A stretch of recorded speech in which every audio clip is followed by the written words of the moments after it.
today. Let's talk about today. You grab a national state level, you have to run non-sales, full sales.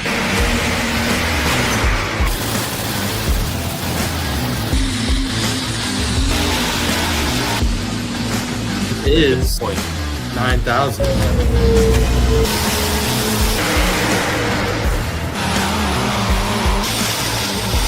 The only mistake I made, I didn't put her in the registration booth with the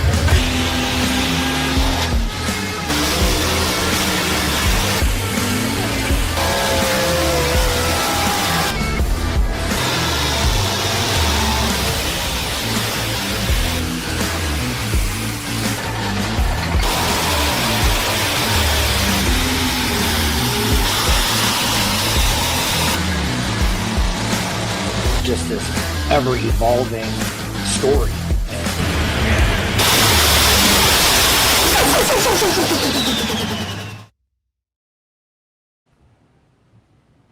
Welcome back to Let's Grow Pulling. I'm your host, Logan Stevens. We'll be joined here in a couple minutes by the one and only Randy Fishbaugh of the OSTPA. Jason decided to take the night off tonight. He's got, I guess, some business things to do outside the tractor pulling world. So in order for him to go pulling next year, we got to let him do his business stuff. But here we're joined by another group of awesome promoters, continuing on the Promoter December theme we got going here. So why don't we just get this kicked off? We'll go around the room, kind of give us a rundown on what you do, where you're from, and kind of let's just get started with how you got started. Mike, you want to go first? Yeah, I can. I'm from Missouri. I put on just garden tractor mini rod pulls all around, do a couple indoor pulls. I went to never been to, I always loved the big boys, but I'm just a little boy that can't afford none of that big boy stuff. So I went to my very first garden tractor pull one year and was like, hey, I can do this, So I did that for a few years. I actually pulled. And then I kind of took lead of a club and ended up doing the sled on that for the club and got out of pulling because I couldn't do it all. And then got out of that and ended up getting my own sled, and I just run around and have a lot of fun. Do a lot of traveling and see a lot of awesome people. Yeah, well, you do a great job at everything you do, managing. You'll run upwards 20, 30 events in a summer, and you do all the promotion behind it. So between you and your wife, we're definitely glad to have you out here in the central region. Yeah, I definitely got to have her. She's my backbone. When it comes to all the paperwork and all that, that's not me. Yeah, well, you got to have that. Dustin, Tell us a little bit about how you got in there with McLouth and what got you to where you are today. You bet. Dustin Wooten, live in McLouth, Kansas, promoter for the Kansas Summer Nationals here in McLouth. Actually didn't grow up pulling. My whole life's basically been centered around the livestock industry, specifically the cattle industry. My wife grew up antique pulling, so that's how I got into the pulling side of it. Did a little bit of antique pulling for a couple years. And then once we got married, I told her I was tired of throwing 500 pounds of weight every clash. So we retired from doing that. But both my wife and I are heavily involved in the McLouth Thresh and Bee Association here in McLouth. And same as Mike, my wife is the backbone of making the Kansas Summer Nationals go. She just tells me what to do, and I try to get it done. So, yeah. Well, you guys once again do a phenomenal job out there. We always have an awesome time when we roll out there, and it's always a great show. I mean, you guys put on an awesome show, do amazing things for the pullers, and heck of a crowd too. Kind of jumping around, we'll change it up and we'll go out here to the middle of Ohio, so to speak. Chris Solzner, tell us kind of a little bit about yourself. So I live here in Medina, Ohio, actually a little town of Seville, but I joined our local fair board I've been on it 8 years, I believe now. And I started up, I wasn't actually involved in tractor pulling at all or nothing like that. I started helping out a high school, helping a guy that used to do all the Region 2 events here in Ohio. And I started measuring those events and just doing little things on the side. And then I become a NTPA tech official, and I did that, and I still do that to this day. I work the local Grand National events here in Ohio and a bunch of regional, and then I do a bunch with the Ohio State Tractor Pullers, and then I promote I'm not the head promoter of our event at the fair because I have other duties there, but I help with that event a lot and make sure and have grown it to what it is now. So, Yeah. But that's awesome with all that. I mean, Yeah. you're in a little bit different kind of spot than some of these other promoters, being a true fair pull kind of deal. Yep. Yeah, So- that's why we do so well is a lot of it because we're not a standalone event versus probably some of these other events that we have a fair to draw people in. So versus some have to have just the poll to draw people in. So Yeah. So that's kind of a whole new aspect going into it. And Yep. then, so how long have you been doing it out there? Oh, I mean, I was involved with it right when I got on the fair board 7 years ago, but we've grown it since then. We started with just having a 5-class poll to now we're a full 8 we have an 8-class 2-track show that's grown very big. So Yeah. Yep. That's awesome. Ken Hello. and Sydney, tell us a little bit about your event just north of us here in Buckner, Missouri. I don't know. We started it 12 years ago. Maybe a little longer. Ish, 12, 15 years ago. We were brush pulling days, and we decided, me and my buddy Jim, we weren't done tractor pulling, so we had our tractor pulling in the middle of a cornfield, and it's grown from there. We moved it to the Sibley Orchard, and wish we had a bigger place to go now. Yeah. I know you were talking about making those changes. We had you on here and moving to the bigger place. So it sounds like you need to move to an even bigger 12 place. years is what ago. you're saying. Yeah, I don't. There's no place that's jumping at us, so No. we make do with what we got. Yeah. So just kind of kicking it off, and we'll go back around. Starting off your poll in the early days, how'd you kind of get it off the ground, and what kind of surprised you most about getting the poll started and just kind of the ins and outs of promoting it? We, I don't know, when we started doing it, we always find an organization to help us. And the first year we had the Buckner Grade School, they got in, and the PTA got in behind us, and it was just a pretty much redneck brush pull the first year. And then I think we pulled till 3 a.m. yeah, it was way up in the morning, the way all that stuff goes. And then when we moved out the next year, then we got MSTPA and the brush pullers. And we always have a lot of groups from town to help and use for fundraising for them. Involved in it. And, try to make everybody have fun, and everybody wants to come back, and it's worked really well so far. Yep. No, that's super cool. Chris, what's kind of your thoughts with getting an event kicked off for the first time? Oh, well, there's a lot of, if you're a standalone event versus around a fair or a festival or something, it's a whole new ball. There are two different ball games there just because one has a draw already versus one doesn't. But there's a lot of factors. I mean, in getting people to show up and make sure you can pay for a show versus a full on brush pull, as what you guys are calling it here, versus a state organization or even a national organization. It's all about what you can afford, and got to get people there to pay for it. So Yeah. So, the money's one thing, getting the fans to come, that's the other deal. So Yep. It's not just getting up one morning and saying we want to have a tractor pull. correct. There's a lot more that goes into it. But if you don't get up one morning and say you want to have a tractor pull, then you don't get anywhere. Yeah, that's like last year. When we wanted to go to 2 tracks, a lot of our board members were like, "Well, we're making decent amount of money now, but we don't want to spend an extra $25,000 to make it a bigger event." So I says, "Okay."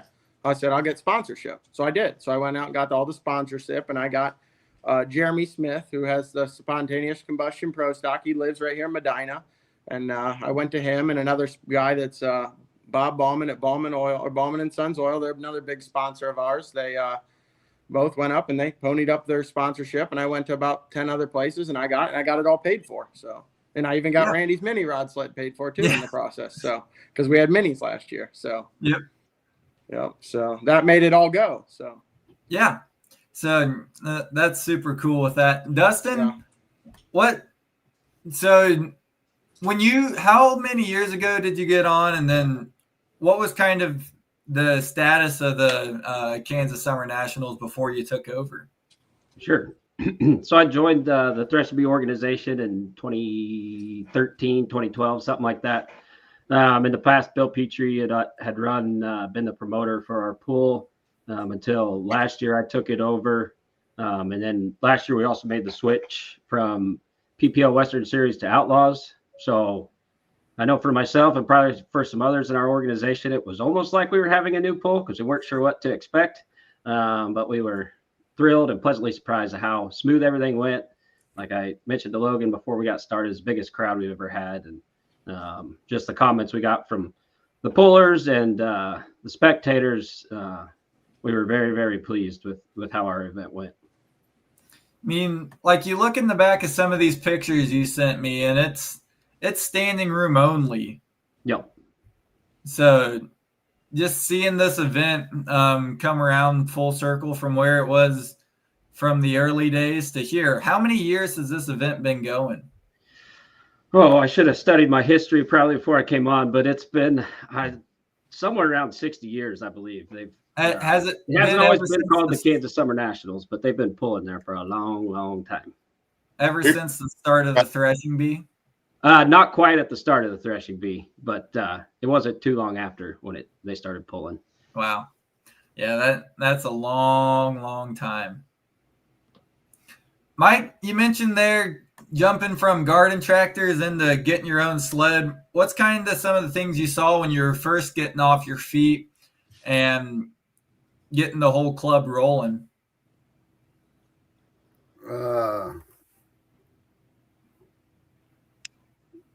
I really don't know.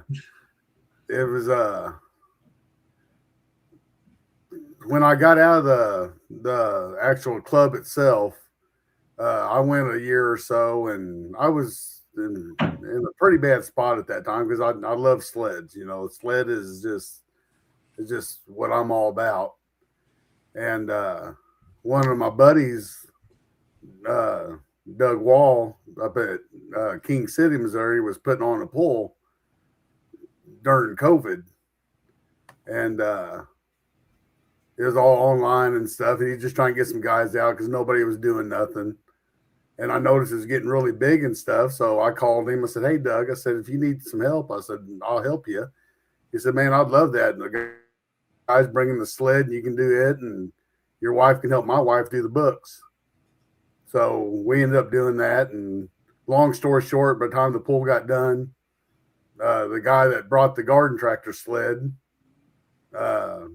pretty much asked me to run it for him and take it over. And so that's kind of where all that started. And then at that time, I didn't know what was going to happen. You know, I had a buddy of mine that was kind of trying to get me to go down south quite a bit with pulls and stuff. I said, "Man," I said, "I can't.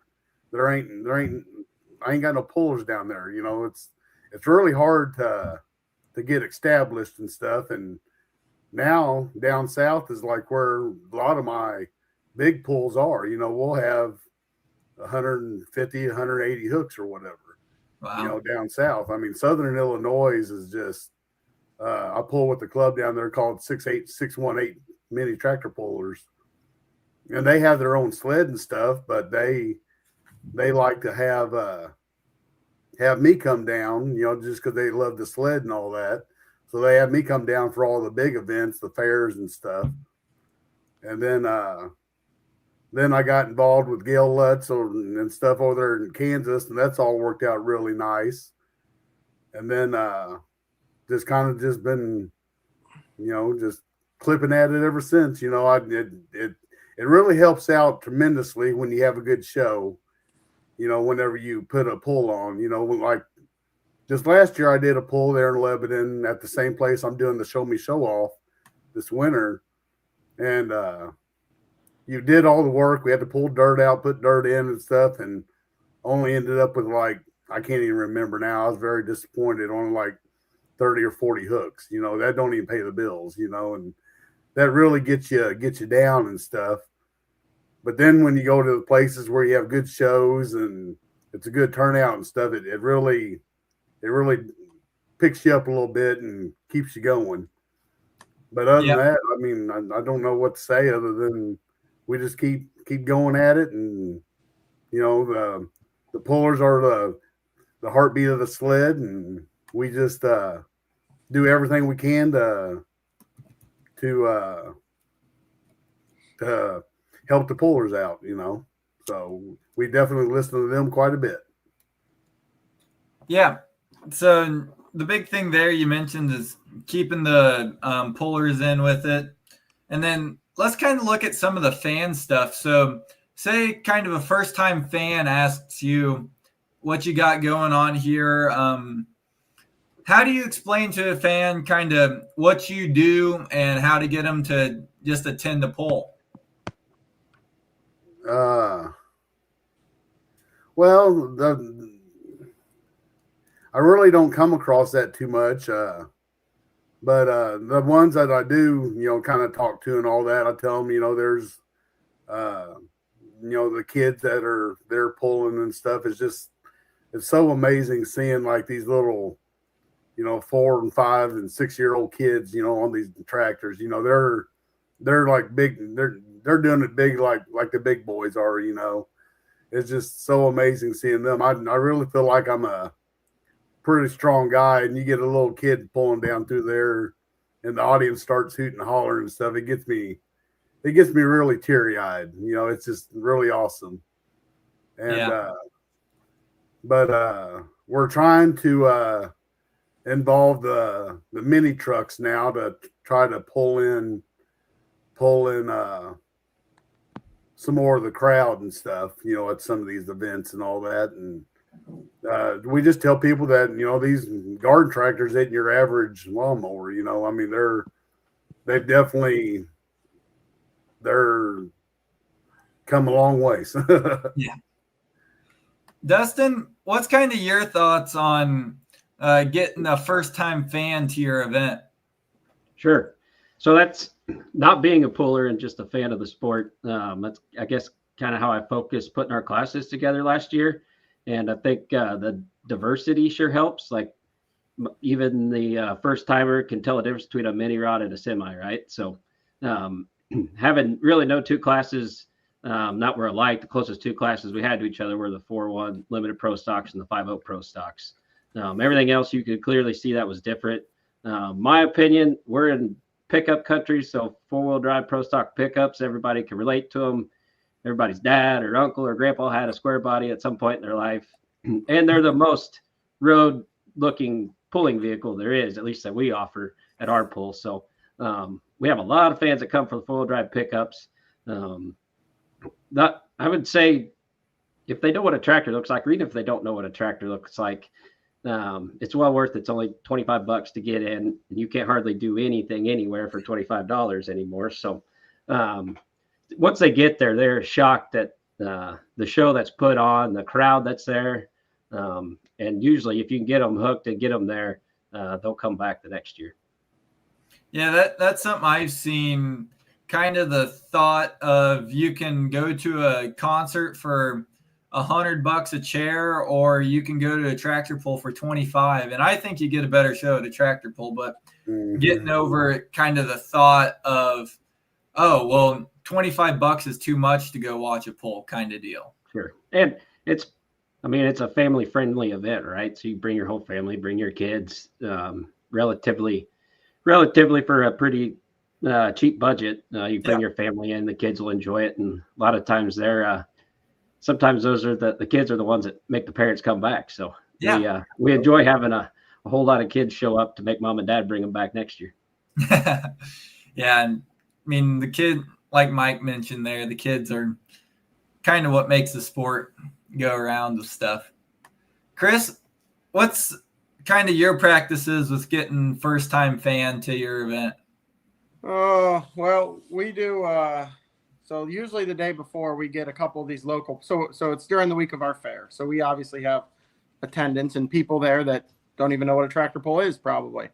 And so the day before we've been getting a couple local pullers here that don't have a pull the day before, because some do. And we get them to bring their pulling vehicle in and we put it on the fairgrounds and they talk about it and people see it and touch it. And some of them let people sit in it. And that's been good. And because that gets new people's eyes to come back the next day that might not have come back. So we do that. We do some ticket giveaways here with our sponsorship and stuff along like that. But we have a pretty good fan base just because it's our fair. So a lot of the people that camp there and things of that nature, they attend it. And we are in polling country, I guess, out here, because every county fair around here has a big show. If it's not there's 2 Grand National hooks within an hour of here. Well, not less than an hour, 45 minutes. And then there's a bunch of state hooks that are, every county around us has a state hook and everything else. And some have 2 and 3. So polling is readily available around here. It's not. So there's a lot of fans of it. Yeah. Across year after year with your event, do you see more pullers or more fans returning, or do you see more new faces out in the crowd? That's hard to say because I can't say I sit up there and scan them all because there's just a million other things going on. But I would say most of them are probably returning, but I'm sure there's a fair amount of new. I'm sure there is. We've grown the attendance, so there's got to be new. So we definitely have grown that. So, and I think adding the new classes we did brought in some people and stuff of that nature. So. Yeah, I know talking and just seeing what Sydney does on her daily with stuff, getting the new fans to the sport. What have you guys found that works best to get kind of some new butts in the seats? Keep the old ones and get the new ones. Well, so we try to advertise through the school, get the school involved, and then that helps get some kids out that don't, wouldn't have come anyways. And then lots of times we'll have some buy one, get one tickets. And sometimes you can get some people that wouldn't come that way. And then a lot of times those people come back, Another thing that we've done that's really helped our crowd get there is when when we went out to Sibley, we had there for a while, we did a couple farm classes real early, get them out of the way. And that gets some other people there. But then we did, for a couple of years or 3 or 4 years there, we did PPL, Outlaws, and MSTPA. Then when you have all 3 of those organizations, you get your fan base is just like, it's huge, because there's certain people that follow each organization. If you can have it all there, then that's really when we grew when we did that. And the downfall of that was the sanctioning fee with all 3 groups, But the other thing that we do too is, we'll advertise on the radio. Facebook's the biggest thing, social media. We're getting, this past year we was kind of lax on getting our flyers around, but years previous we'd go in a big circle around Buckner, 20 miles passing out flyers. But social media is probably the best thing, and Sid really helps with that. And, Facebook and TikTok, that's where it's at. Yeah. So that was going to be my next question, kind of leading into that. What do you think some promoters kind of overlook as for promotional wise or best ways to get their events out there? I just think being personable. I know it's awkward to put a phone in front of your face and talk, but just have a conversation with your phone like you would to someone in person. And, everybody's attention spans are so short now. They just scroll and scroll. But if you have a quick video that says what you're having, get your information out there. Everybody wants to watch a video now instead of read a post. And I just think that's the way things are changing. And it's awkward. No one likes to listen to themselves talk, but it's worth it. We've got lots of when the guy comes with the helicopter the day ahead of the pull, we'll fly around with the helicopter and do lots of pictures, and we give lots of rides, and everybody likes to see the helicopter pictures, and it makes it a lot of fun. The other thing that we really like to do too is, like, when our fans are there. McLouth does a great job of it with their after the Polar meal that they have their VIP area there for fans, and Warrensburg did a great job with that. And we didn't think about it soon enough this year, but we would like to get into where we have a VIP area where you can buy some drinks, have some food, you know, have that area for the people that want to spend some extra money and hang out, you know. And you see at both of those events that there's a lot of people in those areas. But McLouth does a great job. We love going to McLouth. We've been there for years and years and years. Yep. Yeah. Dustin, what kind of with the VIP stuff, how'd that come about with McLouth? You're muted. Sorry about that. Starting the Kansas Summer Nationals, the whole purpose of having the event was to raise funds and draw people into our grounds for our threshing bee that we have in September, which is steam engines, old threshing machines, corn shellers, and things like that. So that's the origination of the Kansas Summer Nationals. Yeah, hold your thought on that real quick. I mean, looking at this right there, for those who don't know, National, right there at the beginning of the event, they'll bring this massive piece of machinery out there. Dustin, what can you tell us about this thing real quick?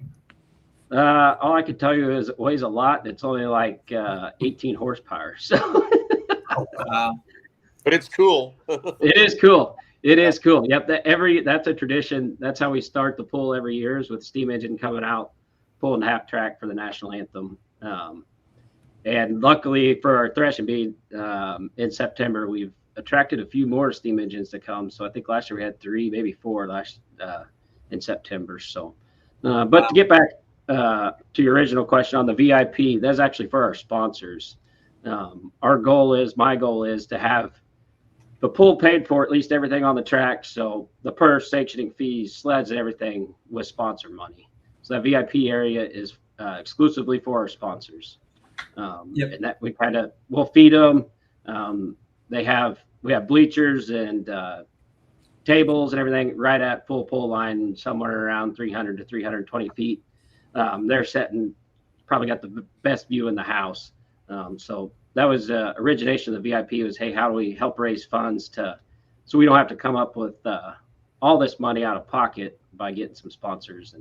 And we've been very, very blessed to have some very good sponsors that have been with us for a long, long time to help us make this thing go. Yeah. We bring you a slight break in our discussion to welcome the one and only Randy Fishball. Hey, good evening, everyone. Sorry I'm late. So You are 100% good. So, Randy, it sounds like you just got out of a pretty heated meeting, so we'll let you jump in on the next one here. sure. But, Chris, do you have anything similar to that with the VIP or any special things for your sponsors? No, I mean we don't do that. We do a big Polar's meal that a lot of them eat at, but I wouldn't say it's a VIP thing. But all the sponsors can eat. But most of the sponsors are involved with the poll anyways, so they are there, or they are a Polar, so Yep. or have a polling vehicle affiliate. So, but no, we don't do really a VIP thing like that. We give them tickets and things of that nature. So. Mike, you're kind of in a different situation with this, not having one singular event that you're at. Tell us a little bit what it's like with getting sponsors for the club and kind of what goes on behind that. Well, I started out real strong with the sponsors and stuff, and my boss and stuff, he still does a lot of sponsoring for me and all that, but I've got to where anymore. It's been so hard to grab sponsors and stuff. I just kind of just do my own thing anymore. You know, it's just, there's enough on the pool itself, just getting it put together and stuff. And like I said, I'm kind of a lone man, and I just ain't got the time and everything to do it all. So I just try to just do it without the sponsors and stuff. So, Yep. Which makes it really rough, but it's been working. Yeah. Well, some things got to roll like that. Randy, let's I'm get you listening. in here. I'm listening.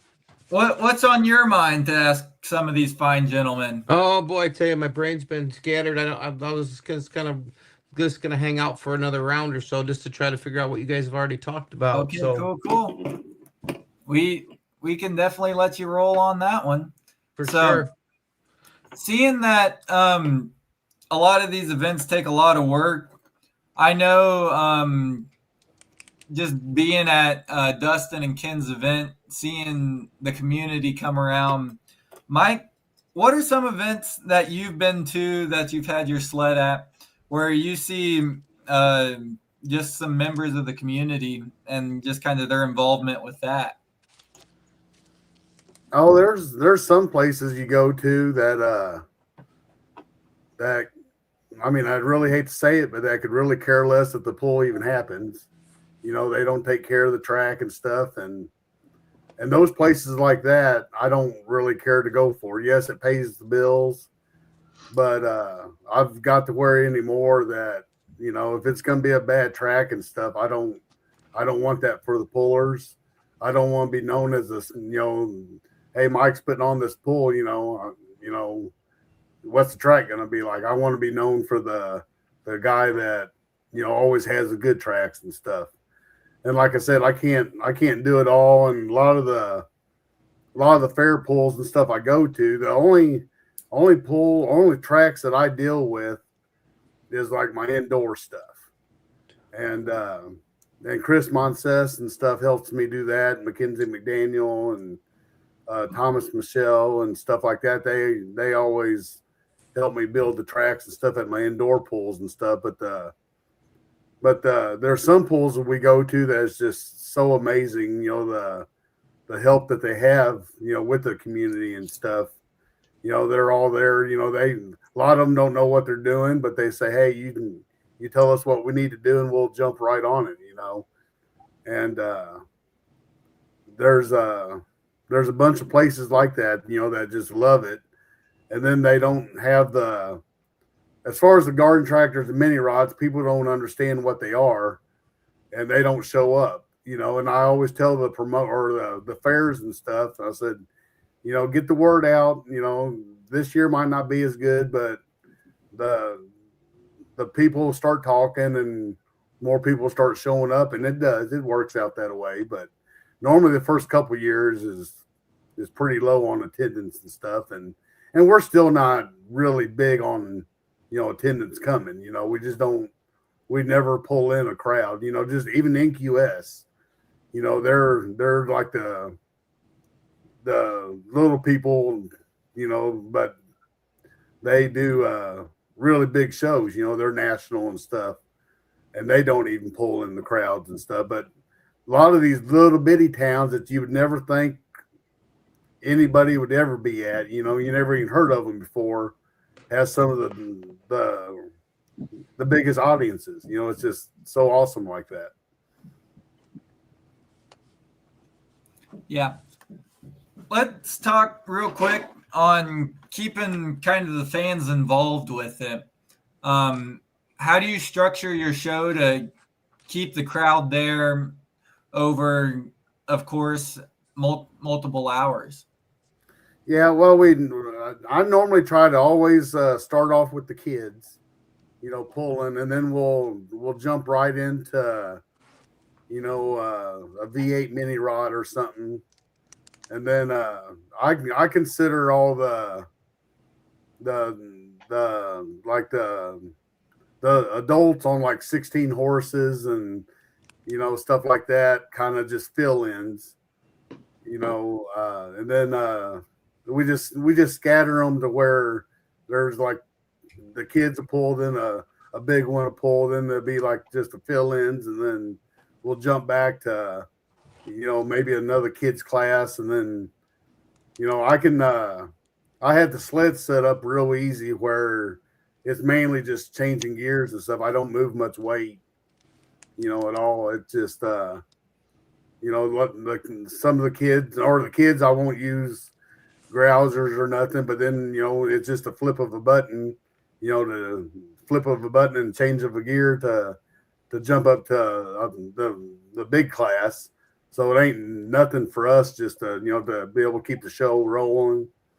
And so real quick change and all that, so it kind of the audience don't get bored with as I'm backing up, which I get a lot of compliments even on the backing up, the announcer and all that. They'll even get the crowd involved with the way the sled backs up, because it's fast. Yeah, for those that don't know, he might have the fastest backing up sled in the West out here. Chris, yeah, it definitely gets going. How do you kind of structure your event to keep the fans there for the long term? Well, we don't need to be there too long because I want them to all go back into the fair and support the vendors that really are paying the bills in the big picture there. So we need a good, fast, quick show is good so they can get back out there and spend more money in the fair. But to keep them there, and that's a big thing why we did 2 tracks, because there's always something going on. There's always something moving versus just the 1 track, and then you're waiting on the next tractor and things of that nature. So with 2 tracks, there's always something moving, and that really worked well this year for that. So yeah, well, I think the 2 tracks is a big deal for any event looking to take the next step. And then you mentioned there running a fast show. We always see that, yeah, you can schedule every class in the book, but if your show's running over 3 hours or so, you're losing your fans kind of deal. So that's similar but different for you guys, trying to get them back out to the midway. Yeah, so this year we changed up. We used to always run pro stock semis last, and we're in Ohio. We have a good show of semis in Ohio here, and we used to always run them last. And you would look up in the stands, and there would be a quarter of the people that were there at the beginning. So this year we switched it up, and I believe they ran 2nd or 3rd class. So a lot of the people we had a good crowd for that. So, and that's hoping that those people come back now because they've seen that, and they might have never seen that in years past. Yeah. Ken and Cindy, how has it changed from where you started to going to 3 organizations to now structuring the classes the way you do? What's kind of the thought process that goes in behind all that? Well, so there's a couple different ways that we need the wow factor for the fans, and then the money factor. And that's pretty well out the door now because it costs a whole lot of money to do it the way we're doing it. But everything we have is really good stuff. We try to accommodate the classes for our buddies too. We have probably more smoke than we have noise. We still have a lot of noise, but like Dustin was saying, people can relate to a semi, they can relate to a square body truck. They still do like to see a tractor that resembles a tractor, but man, they love the blown 2-wheelers. They love the big mods. They love the little mods with the, you get the aircraft motors, the jets, and you got a mix up to keep everybody happy. And we run 2 tracks, try to keep it moving really fast. We can keep a pretty good crowd there till 11. And we like to be done by 10:30, quarter to 11. And unless we have a big we will run, 120 crews in that amount of time. Everybody gets to see a lot of stuff. Every now and then we've had we've had to 11:30 or something, but those days are pretty well gone. We try to go over. The biggest thing to keep the show moving is go have a meeting with your track crew ahead of time. And, it seems like we don't have a lot of the same people back every year. We recruited some good help, Russell Martin, and tried to get Chris to come, but Chris had a prior engagement he had to go to a poll somewhere else. But man, if you get those guys that'll come, treat them right, and they'll come back and help you, and they can really keep it moving. That's what we like to see. So.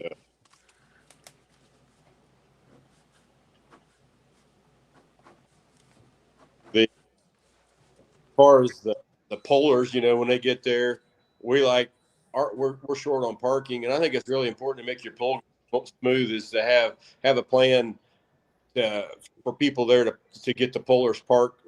Some of the pullers get aggravated with us because we haven't parked so close, but we try to, hey, if you got 2 or 3 vehicles, we'll give you a little bit more room. But if you have people that do the parking for you, man, you can get twice as many pullers in the pit area and get them stacked in there all the right way, and then everybody can leave and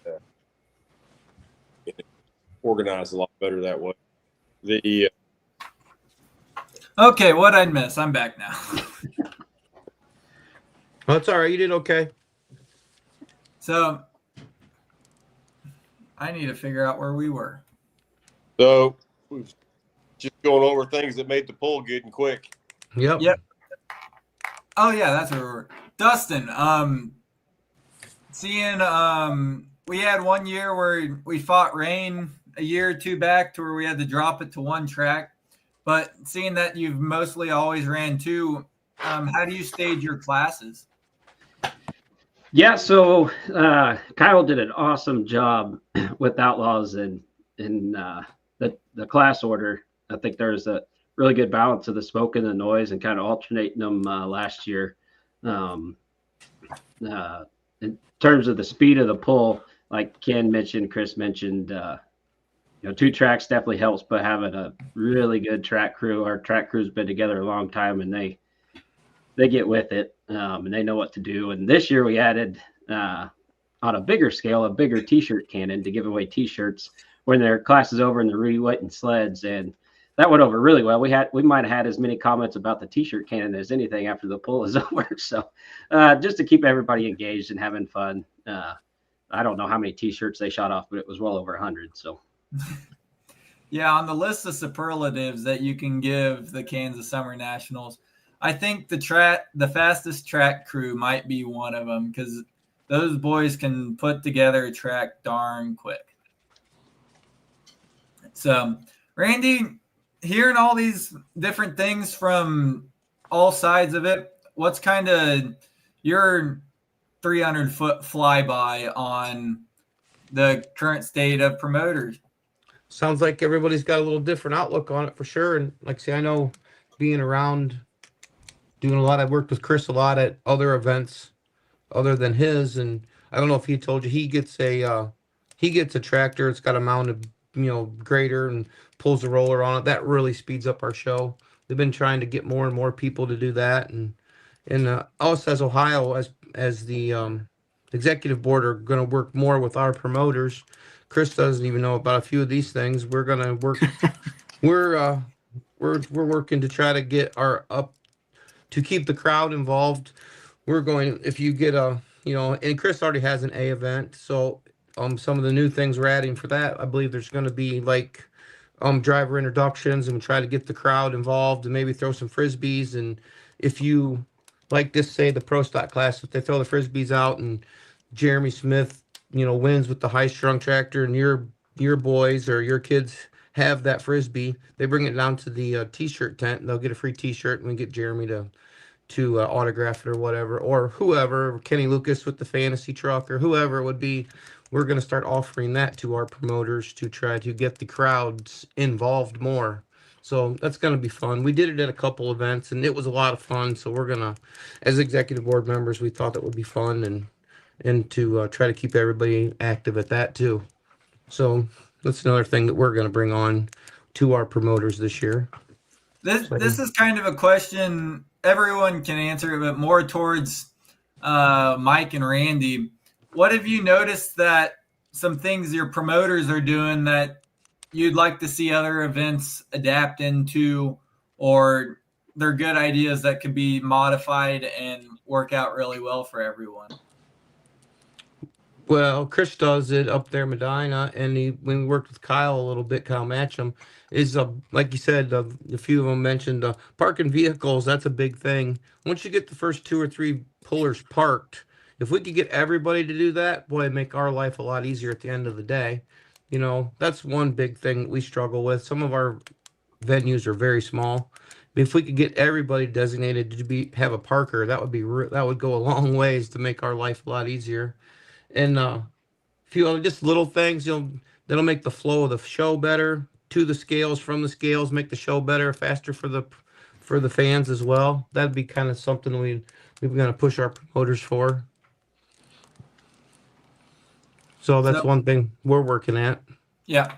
Mike, when you show up to an event and the weeks leading up to it, what are some things that you can tell a good promoter is doing for the event where you know, hey, this is going to be a good event?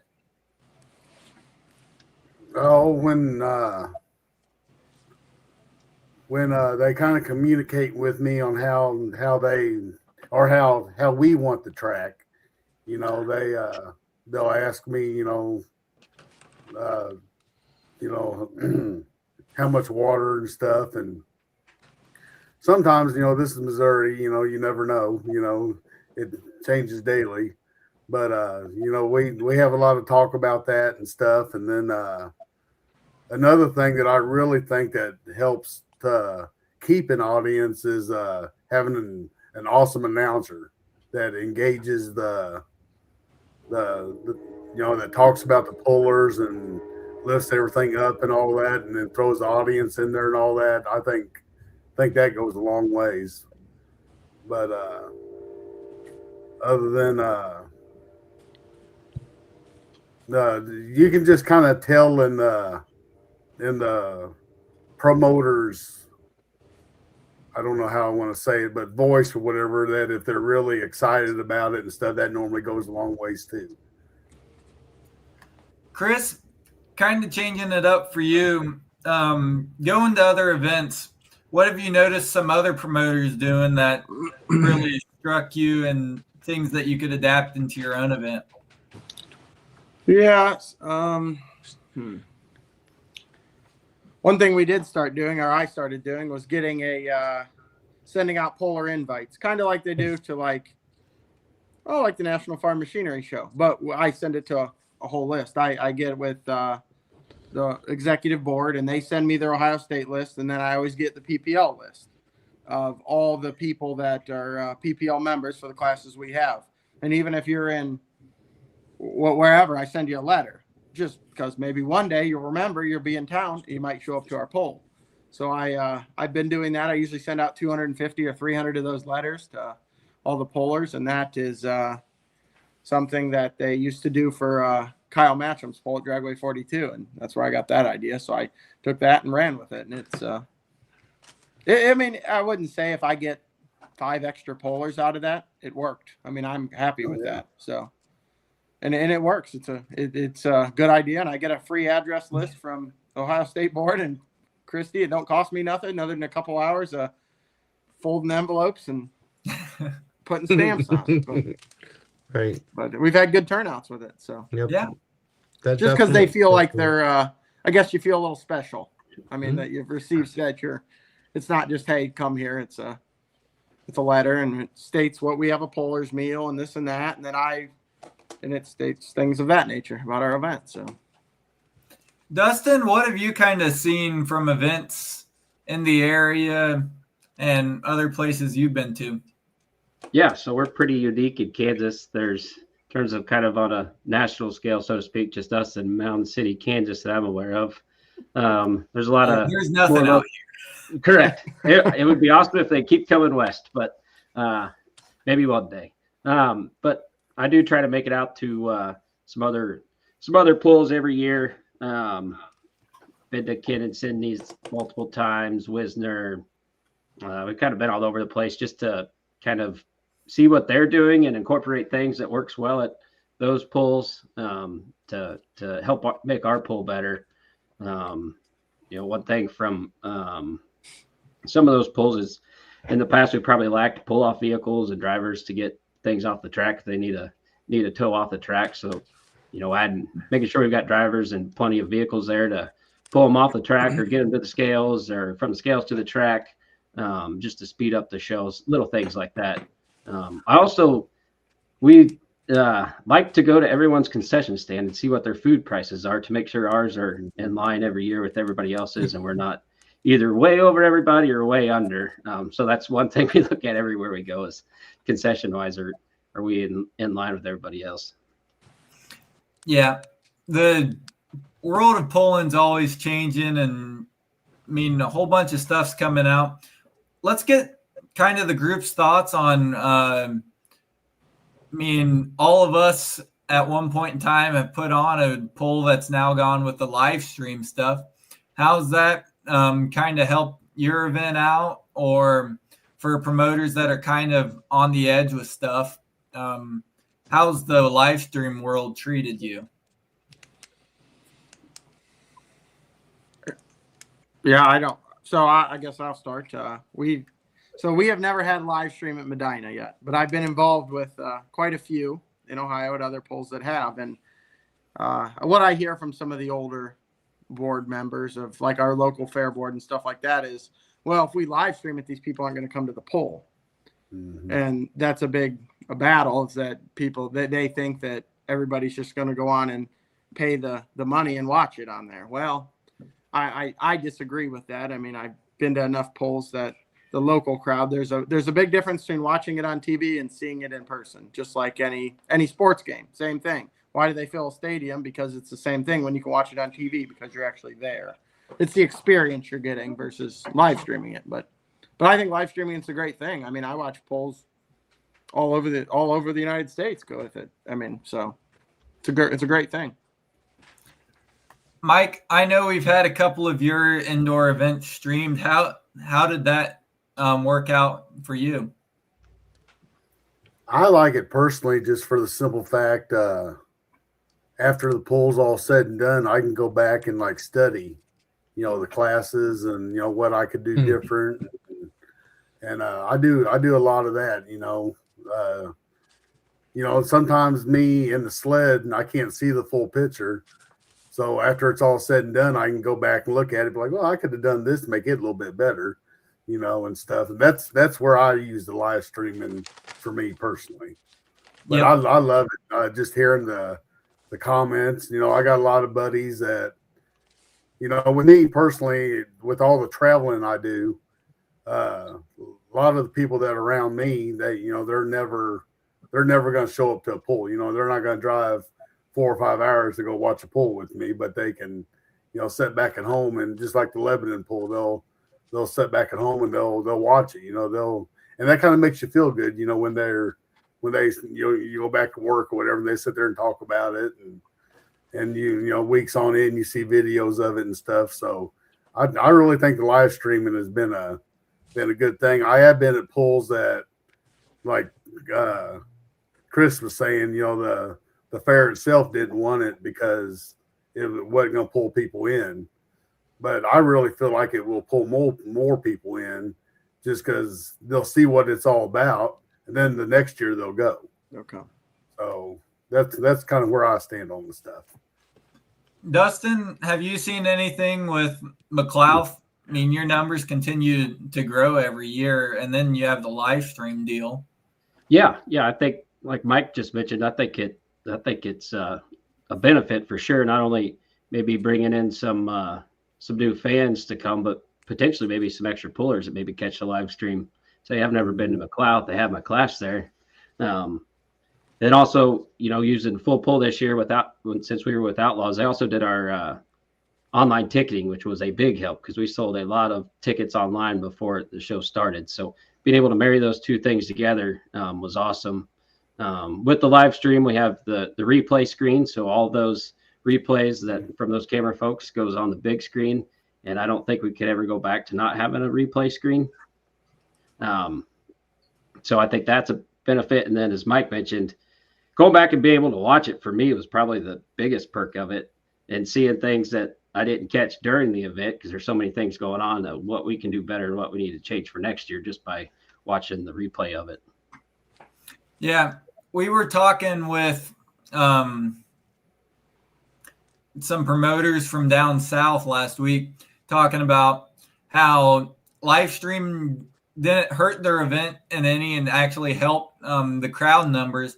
But then you have 10, 20, 30, 40,000 other people over the course of the next 2 weeks viewing your live stream on Full Pull Live. So between that, getting that out to your sponsors and letting them know that there's so many more eyes on what's actually going on rather than just what's going down the track. So, Randy, what do you got? Well, I agree with Mike and Dustin a lot there. We use it as a very good learning tool to both directions. To see what we did right and to see what we did wrong. What we don't want to air out any dirty laundry on the TV for the whole world to see, you know. So I knew you were going to say that. That's your famous line. line. You get to see your good and bad laundry. Absolutely, Chris is right, and he and I have talked. We talked quite a bit and about other things, and that's there's so many benefits. There's way more benefits to live streaming than there are downfalls, in my opinion. But you can use it there's a lot of tools that you can use there, and it just depends on how you want to use them. But we Chase Smith and I we watch quite a few of them, and we talk about stuff and how you can do better at as pullers and as promoters and as board members. So there's a lot of great things that the Full Pull's doing for us. And that's, once again, that's just my opinion, but I think it's a great thing, and it's just a mental block with the old timers that think it takes away. But I think it probably gets you more people to come, because let's face it, a lot of us are pretty spoiled. We've all been on TV a few times, and we're not movie stars by any stretch of the imagination, but we've all been on TV a few times. We've all get to wave to the crowd, and everyone, some of us more than others, but a lot of people, when they flash through the crowd and people get on TV, that's a big thing for people in a small town of 1,250 people. Man, they got on TV the other night. Geller, I seen you on TV. So it's a big deal for that, and a lot of people, I think you can draw them in with that, and it makes a big deal. There's a lot of selling points for it. I don't know. It's never ending, in my opinion, of what you can do with that live stream. So, but yeah, that's my take. So that's your 10 cents on it. Yeah, that's my you can do video review as well. Sure. Yeah. Once again, you can do video review. On the downside, you could throw the yellow flag in, Yeah. I take it there's probably a story to go along with it. Well, I don't know. Chris knows more about that. It would just be a new rule. Yeah, An organization put in there that there will be video review. Yeah. So, yep. Yeah. And that's where it can be a good thing. So. Sure, it can be. And obviously, I'm not a very big sports person. I'm all about spark ignition, but so that's why we all laugh about, Chris and I laughed about it. Like say you can throw the yellow flag or whatever that flag is for the video review at your finished flagger and tell them to get on it, just something to laugh about, That's the shop talk, sorry. So yeah. What's some of your guys' thoughts on what it's going to take for your event, and then kind of events all over the country, to kind of take pulling to the next level, as we're seeing? I mean, we're constantly progressing forward, and I think the sport's at an all-time high, but keep the sport moving forward and seeing what we can do with it. Boy, that's a loaded question, Logan. It's going to be tough to keep it going. I mean, there's a lot, in my opinion, there's a lot going on right now. And the next couple weeks is going to be a lot more things come out. And once the dust settles and we actually get to go pulling, I think that's going to be when we'll be able to tell what we can do to escalate it to the next level. Because the next level's here. We just haven't got to play in that sandbox yet. So. Yeah. But it's gonna be a fun summer. If you're willing to drive, you're gonna have to be willing to huff a few miles, and which in Ohio we always drive a bunch. Not as much as you guys do. You guys drive a long way for just to get the chain tight, but we got a lot of events here, and we drive them. But if you're willing to drive, I think it's gonna be a fun summer. You're gonna be able to see some stuff, and there's gonna be a lot of really good pulling go on for sure with obviously with the Champions Tour and with the Grand Nationals. All those guys are going to be tough. Then the new series that's coming, and it'd be a lot of fun, I think. So we'll see how it shakes out anyhow. A lot of before big polls announced already, so there'll be Yeah. a lot of things to do. Yeah. Yeah, there's what is there? I think there's somebody I think Jeff told me there's 25 Grand National Mini Rod events. goodness. Yeah, that's gonna buck a few miles. Then and we had in the state of Ohio, Chris had the minis at his event. We had 13 last year, and I think we're hoping for maybe 2 or 3 new ones. You know, if we get 15 or 16 events in Ohio for minis, you know, that'll be a lot of fun. I bet there'll be more than that. Could be. I mean, I would bet closer to 20, but Yeah. it's hard to say. For sure. But yeah, and there's a bunch of new minis getting built here for the state of Ohio. I mean, it's going to be a fun summer here. And then if you try to travel just a little bit to go stretch your legs, it'll be fun for sure. I'm sure I won't be able to stand myself. I'll have to go somewhere. So Yep. I'm biased with the mini class, but we saw the Kansas Summer Nationals and Dustin add the mini class for this past year.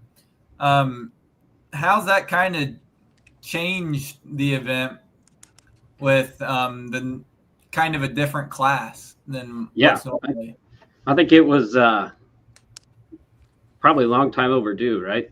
To add a class that different to what folks have traditionally seen at our place. It's a relatively inexpensive class to add. I know you've got to pay for that sled, but the bang for the buck, so to speak, that was a class that we'd be hard pressed to not have it back.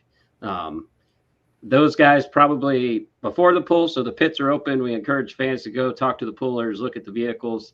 So between pre-pull and after the pull was over, after the minis got done pulling, they were probably the most visited pullers by fans, I would say, with folks wanting their pictures or just to talk to them, because they are cool to see. They're definitely different than any other class we've had in terms of everybody stayed under control, but they still can get.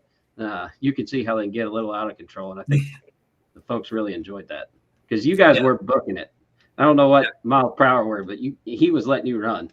Yeah, Brandon always and his crew does a phenomenal job with letting us run. It's kind of a weird thing to talk about with promoters having like what you guys had with the limited mini rods, the small blocks versus the full-blown national ones. For the fan, it's not really a huge difference, but for the driver, it is kind of deal. So I think for events looking to kind of dabble in a new class, that limited small block is a good stepping stone. But there's just nothing like a Grand National mini class. Before we talk some 2026 stuff and get Randy's final thoughts with this, you had one piece of advice, Dustin, and we'll go around the room, one piece of advice for a first-time promoter that you could give them to get their event off the ground, what would you give them? Surround yourself with a very good team. You cannot do it by yourself. So make sure you have reliable people that are connected, whether it's in the community, with sponsors, with pullers, to help you make your event successful. Because I know I could not do it without our organization. There's probably 10 to 15 people that really helped me put it on. And like I said, there's no way I could do it or want to do it without them. Yeah. Chris, if you could, over your years of knowledge, one piece of advice. Yeah, well, Dustin about nailed it there. I mean, without the people and the sponsors and the money, it's I mean, you need that, or you can't do it alone. But don't overdo it, because you overdo it and you lose a bunch of money. It's tough to come back a second year and do it again. So it's better to start slow and get big. Don't jump in with 2 feet. Very true. Very true. Mike, any advice? The thing that I've seen the most of is they just need to get the word out. You know, there's a lot of places that I've been to that, and you know, which I like when I go to Kansas and we do that pull there and stuff, which I know Gail can't do it all and stuff, but you know, we get there early and all that, and we're there for 2 days, and we do a lot of driving around and going to different places, eating at different places and all that. And you never see a flyer or nothing up nowhere.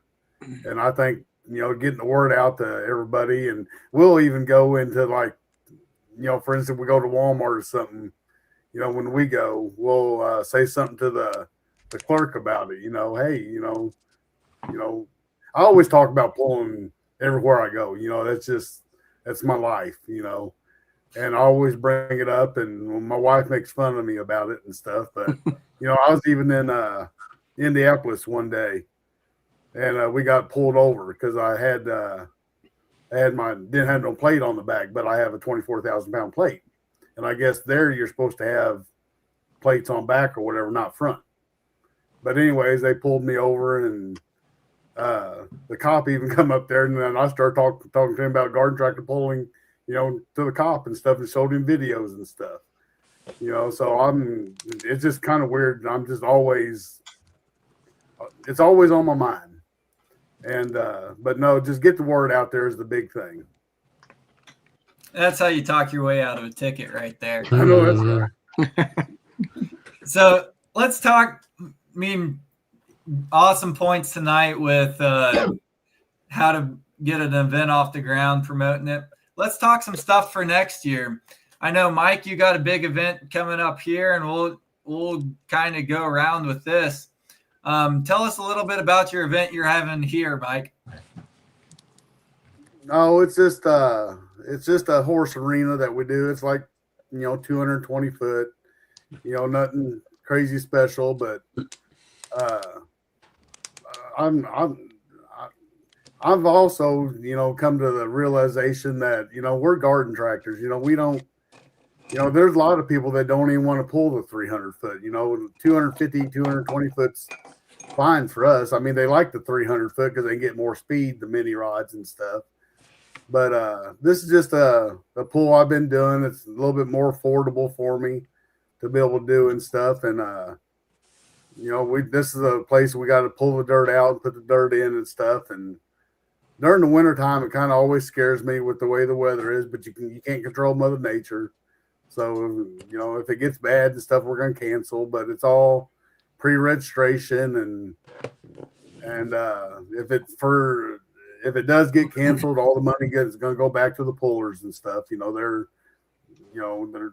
That was some of the talk that's been going around and stuff, but no, we just have a good time, and there's a lot of people that's been at it that love it. They think it's the best place they've been to. Yep. We've been a couple years back, and it was a great event then. So we wish you the best of luck with that. It's always going to be a great event down there. So, Chris, let's talk a little bit with what's going on out there in Ohio in 2026. Well, as in for our event? Yes. Well, I think we're pretty much going to do about the same thing we did last year. We might change up a few classes here. One of the dates of the high stakes series does happen to fall on our poll date. So depending on the location of that poll and who is accepted and things of that nature, we might change up a class or two. But other than that, I think we'll pretty much run with the same thing we did. It went very well. So. Yeah. Similar weekend. Any big changes with that, or any big changes overall with classes or anything? No, I mean, we're always usually the last week of July, first week of August, but this year we're all in August because the calendar's so late, or for 26 because the calendar's so late. But but we're not gonna. I mean, I wouldn't say we change much. We might change a class or two, depending on what the other organizations put out, but other than that, that's it. Yeah. Dustin, how's stuff looking for 2026 in McLouth? Looks good. So we'll be that first Saturday in August, which I believe is August 1st, if I'm remembering right. Classes will be probably the same, maybe add a class or switch a class, but I would anticipate the show being pretty similar to it was last year. I forgot to mention, we also put on a pull in September during our Thresh Bee, which is an NK in Northwest Missouri pull.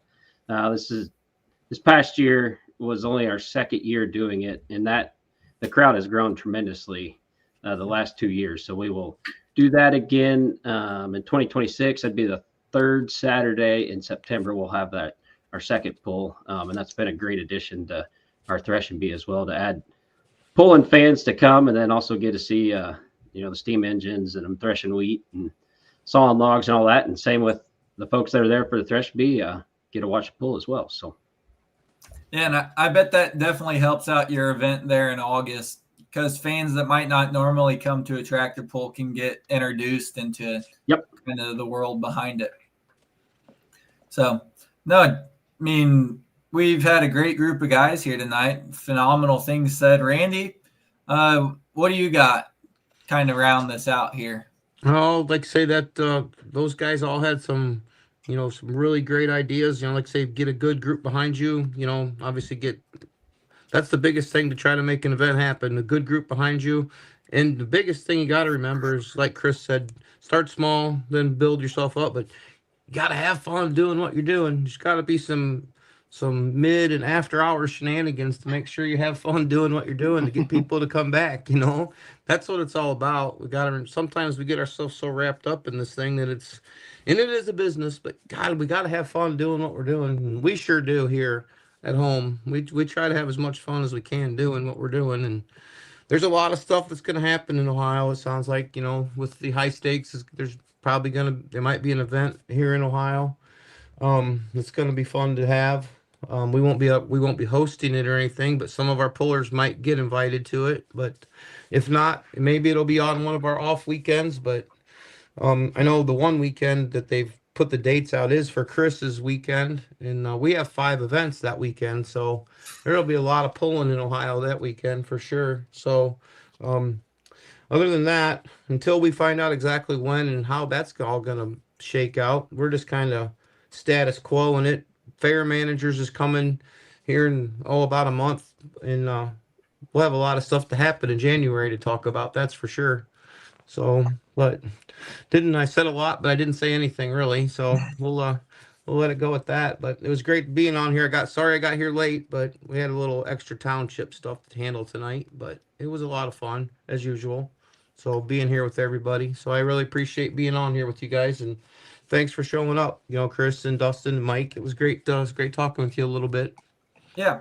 Hopefully this was a good insight into kind of what really goes on, both from a puller, promoter, and a sled guy's point of view on it. So that's all I've got for this. It's PRI week. So Full Pull Live has got all their stuff rolling on PRI this week. Randy, hope to see you out there. And if anyone else is going to be out there, I know Full Pull is doing a lot for the pullers around there. So get to see the Richardson's foursome mod, and I guess we'll kind of give a report back. Sounds like we're going to figure a lot of stuff out this week. Sounds like it. Sounds like they're going to reveal. Sounds like they're going to be pulling just about. I talked with Jonathan and Christy just a hot 30 seconds today because we were busy. I was busy, but sounds like they're going to have some sort of a pulling every day of it. So it'll be interesting to see how it all shakes out. And I think maybe there might even be a sled out there and maybe a 2-wheeler. I think one of the Nelson's 2-wheelers is going to be there, and maybe a mod from the East Coast. I'm not sure, but be a lot of vehicles out there. It sounds like. So it's definitely been awesome seeing how pulling's grown with the PRI. I mean, for sure. You look 3, 4, 5 years ago, there was no pulling on the scene of PRI. For sure. It's just kind of exploded. So it'll be awesome seeing what goes on with all that. Yeah. But as for right now, I think it's been a great show. Thank you so much to Chris, Mike, and Dustin for all being on. We'll be posting some things about their events, and you can find them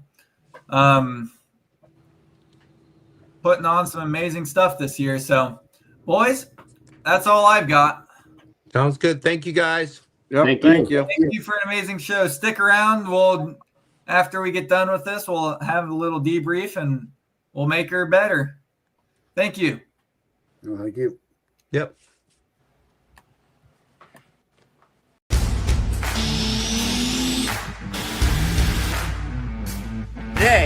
Today. Let's talk about today. Grand national state level, you have to run non-sales, wholesale.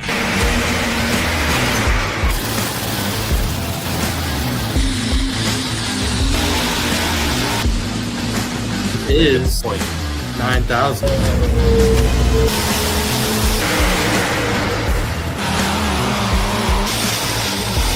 The only mistake I made, I didn't put her in a registration booth with the